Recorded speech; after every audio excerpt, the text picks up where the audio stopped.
नमस्कार विद्यार्थियों, आप सभी का स्वागत है हमारे YouTube चैनल बिहार एसएस लोकर्स एकेडमी में। आज हम लोग मनोविज्ञान के तीसरा अध्याय जिसका नाम जीवन की चुनौतियों का सामना है, तो इस अध्याय में हम लोगों ने ऑब्जेक्टिव क्वेश्चन पिछले क्लास में किया था और आज के इस क्लास में हम लोग क्या करेंगे, इसका सब्जेक्टिव क्वेश्चन जो है हम लोग आज पढ़ेंगे। तो आप लोग इस वीडियो के साथ आखिरी तक बने रहिएगा और अगर आप हमारे चैनल पर नए हैं तो चैनल को ज़रूर सब्सक्राइब करिएगा और उसके साथ साथ हमारा अगर आप टेलीग्राम चैनल ज्वाइन नहीं किए हैं तो आप हमारे टेलीग्राम चैनल को भी ज्वाइन कर लीजिएगा, जहां पर आपको किसी भी क्लासेस का PDF नोट्स मिलता है।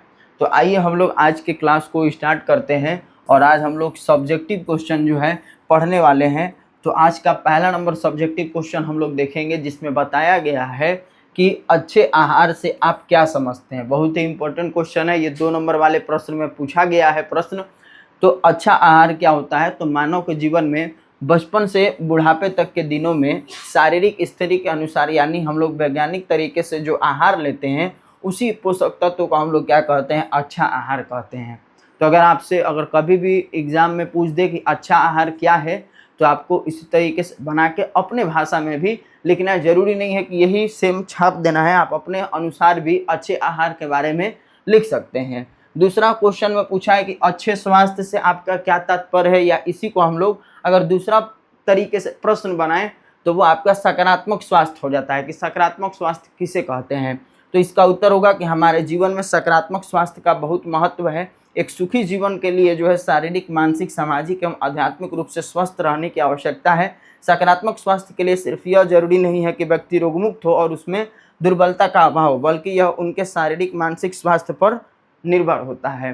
तो ये आपका जो है सकारात्मक स्वास्थ्य या अच्छे स्वास्थ्य के बारे में था। तीसरा क्वेश्चन है आपका कि प्रतिबल को दूर करने के 3 उपायों का वर्णन करें, ये पूछा जा रहा है। तो प्रतिबल को दूर करने के 3 उपाय निम्नलिखित है। पहला आपका परिवार कार्यक्रम है।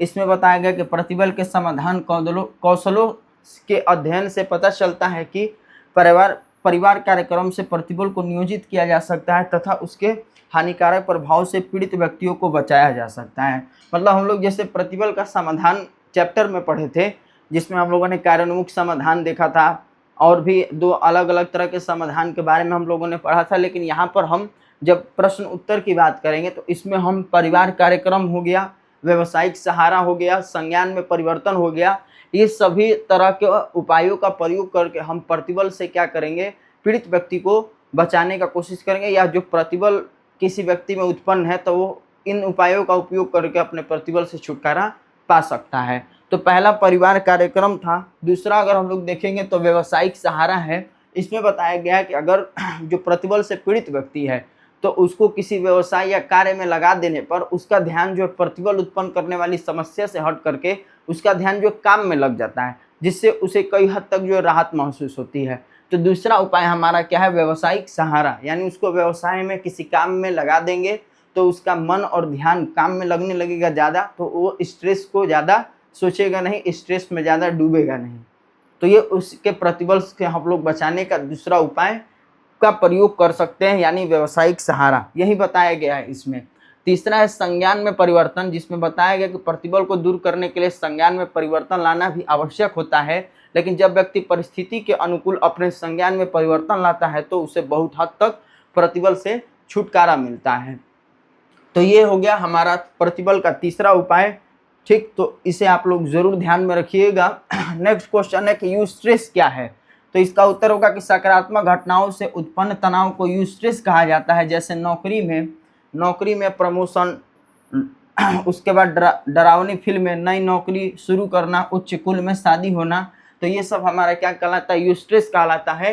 यानी सकारात्मक जो घटनाएं होती हैं और उसी को हम लोग यूस्ट्रेस कहते हैं। और डिस्ट्रेस क्या होता है, नकारात्मक घटनाएं होती हैं। जैसे डिस्ट्रेस में बताया गया है कि नकारात्मक घटनाओं से उत्पन्न तनाव को क्या कहा जाता है, डिस्ट्रेस कहा जाता है। जैसे प्रियजनों की मृत्यु या बीमारी हो गया, नौकरी छूट जाना हो गया, तो इसके वजह से भी हम क्या लेते हैं, स्ट्रेस लेते हैं। तो ये हमारे अंदर क्या हो गया, नकारात्मक घटनाओं से उत्पन्न हो रहा है। तो नकारात्मक घटनाओं से अगर जो भी तनाव उत्पन्न होगा वो क्या कहलाएगा, डिस्ट्रेस। और यूस्ट्रेस क्या होगा, सकारात्मक घटनाओं से उत्पन्न तनाव को हम लोग यूस्ट्रेस कहेंगे।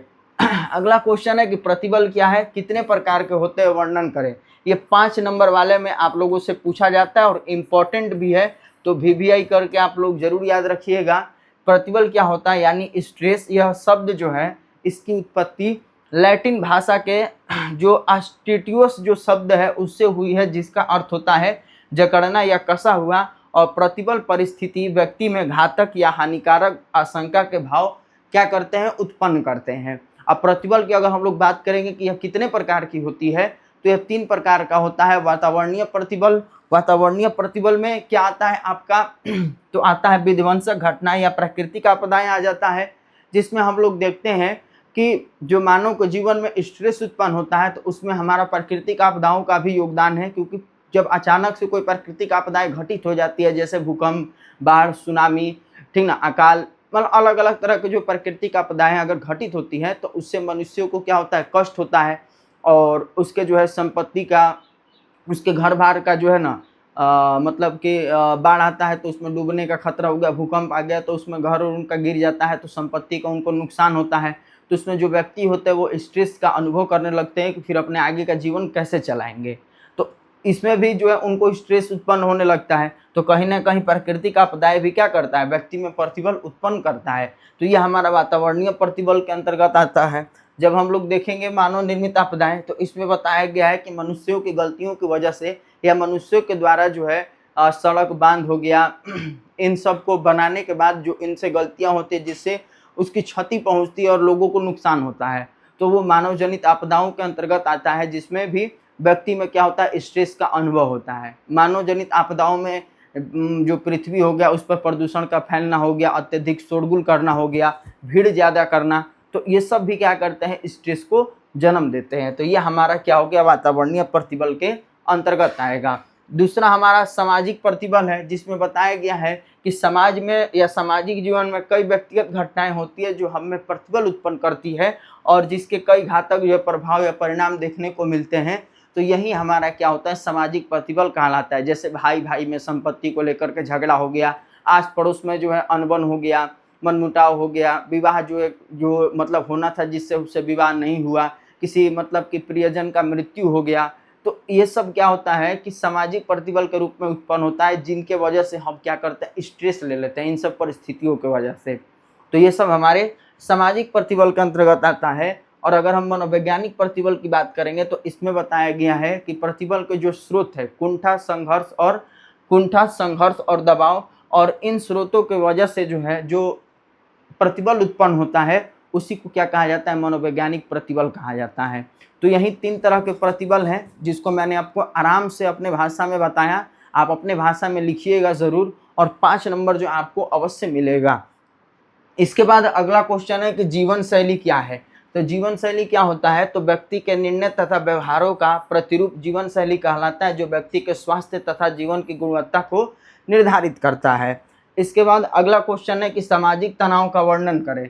सामाजिक तनाव क्या है भाई, तो जिस समाज या समूह के सदस्य चिंता, अशांति तथा बेचैनी महसूस करते हैं उसे सामाजिक तनाव कहा जाता है। जैसे सांप्रदायिक दंगा हो गया, परिवार में विवाह विच्छेद हो गया, तो ये सब हमारे क्या होते हैं, सामाजिक तनाव कहलाता है। इसी को हम लोग सामाजिक प्रतिबल भी बोलेंगे। जो हम लोग अभी प्रतिबल के प्रकार में पढ़े तो उसी को हम लोग यहाँ पर तनाव के रूप में भी देख रहे हैं, सामाजिक तनाव या सामाजिक प्रतिबल। तो आप अपने से भी बना के लिख सकते हैं। तो ये कुल मिलाकर के 8 प्रश्न थे जिसको मैंने आप लोगों को कराया। और इसका अगर आप लोग PDF नोट चाहते हैं तो आप हमारे टेलीग्राम से ज़रूर ज्वाइन कीजिएगा। बाकी इस क्लास से जुड़ने के लिए आप लोगों का तहे दिल से धन्यवाद। और आप लोगों को ये क्लास कैसा लगा कमेंट में ज़रूर बताइएगा। और अगर आप चैनल पर नए हैं तो हमारे चैनल को सब्सक्राइब करके बेल आइकन प्रेस कर दीजिएगा, ताकि हमारे नए क्लासेज का अपडेट आप लोगों तक पहले मिलते रहे। धन्यवाद।